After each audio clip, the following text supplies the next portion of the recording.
Hey everyone, and welcome back to another car review from the Boys Racing. I'm DBZ Frostbite, here to test out and review the 2016 Ford Mustang Shelby GT350R. This is not your typical Mustang fanboy muscle car. In its stock form, it boasts a 5.2-liter variant of the 5.0 found in the 2018 called the Voodoo Coyote engine. This power horse pushes out 526 horsepower and spins the wheels with 429 foot-pounds of torque. Weighing the lightest of the three big-name muscle cars, the Shelby's curb weight comes in at 3,660 pounds stock, and I've got a feeling we can easily shed some of those pounds without hurting the handling. There is a lot of beauty built into this Mustang. The curves and body lines are the first thing that stick out. The angles and sharpness of the front bumper being carefully designed to cut through the air. The Shelby badged front lip giving clarity that this isn't your ordinary Mustang. Rather, it was built for speed and handling. The Brembo brake package wrapped by 7-spoke sports-styled rims. The diffuser on the side skirt. The carbon fiber rear diffuser leading to the quad-tipped exhaust, hovered over by a uniquely designed spoiler, all feed the elegance of this speed machine, badged with the 350R on the front quarter panel.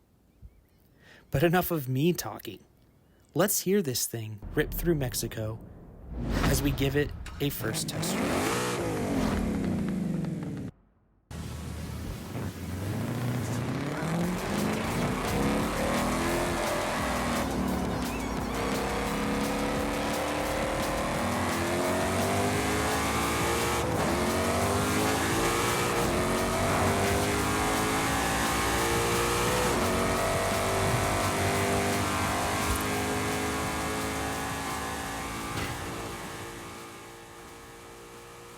Now this is one of Ford's more accurate exhaust sounds.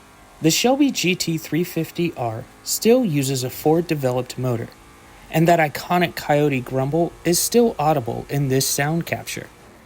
Letting off throttle allows for some natural crackles before the game's crackle pops take over, and I absolutely enjoy that feature. But one thing I've noted in this first drive, the acceleration seems to die out after 150 miles per hour. Now, American muscle cars are typically designed for short drag strip experiences, only needing to get to 125 or 135 miles per hour as fast as possible in a quarter-mile length of track. But this Mustang is built for so much more, and on tracks like Cosworth's Silverstone or even Edelman's Edel Circuit, the lack in acceleration after 150 could be the downfall to the car when racing other track spec and inspired cars. But the handling is truly where this car excels. In free roam driving, staying on the streets wasn't hard at all. The car was reactive to input, but not overreactive. It maintained great rear end grip through turns, not spinning tires on corner exit. The front felt planted to the asphalt, with little or no tire squeal on high-speed turns. The bump rebound was perfect. Dipping a tire off the road did not upset the car, and driving lines could be maximized by extending corners a tad more than usual when approaching sharper turns. I see a very potential S1 track build with this car, so let's get her back to the garage to see what our options are. It seems for the first time we actually have a large customizable car. Starting with the engines, we have the 8.4-liter V8 with a nice sound added to it, and the 7.7-liter V12. While these are nice additions, I think the stock engine will suffice for this build. Our drivetrain conversion is the typical all-wheel drive, and our forced induction options range from the twin turbos to the twin scroll supercharger, or as the game calls it, a positive displacement supercharger. I really like the sound of that supercharger whine, so that's gonna stay high on my list. Finally, we have the wide body kit, a late addition to the Forza game, but man, does it make this already a great looking car. I'm going to have a hard time deciding whether or not to use this one. Our aero choices include a Forza front bumper or a Ford option, and I gotta say, I like these options. They're not full body kits, but they do provide a much more unique and personalized look to the car. And the wings are great choices as well. The low GT3 style has really caught my eye. And finally, yes, we do have track width options on this car. Well, I'm going to build this beast, and I'll be right back with a fresh build to test. What we have is a wide-body kitted, 808 horse-powered Coyote engine with a twin-scroll supercharger mounted on top. It cranks out 646 foot-pounds and launches this 3,400-pound snake from 0 to 60 in 3.652 seconds. Not a bad build at all. I also fitted the rear GT3 style wing and threw some Team Dynamics Racing G Pro Race 1 wheels over some upgraded brakes. And all of that together gave me a vehicle I am just very satisfied with. Acceleration is much more improved on both the low end and the top end. And even though the handling was already great, it has gotten even better.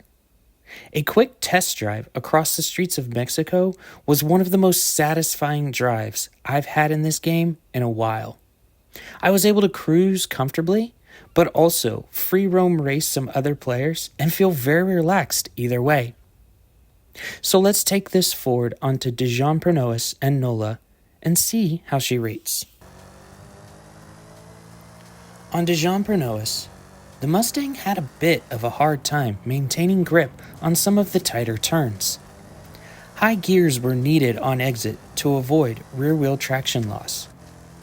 That being said, a good mix of trail braking and engine braking added a good amount of stability to corner entry, which helped significantly to make a clear corner exit and get back on full throttle. Around Dijon Pernois, we clocked a 58.54 second lap, a whole second faster than the Porsche Cayman GT4 RS, placing this as the new leaderboard champ for this track. A very much respectable time for a track-focused car on a lower power build track. But Nola is where this car dominates. The high-speed straights and the S-curves allow this car to show its true potential. It wiped the Cayman clean, posting a 1 minute, 15.476 second time, clearing the Cayman by 2 seconds. Now, over to the scoreboard. Starting with the style. The multiple options allowed to customize this car without taking away its Mustang heritage was a huge bonus for this car.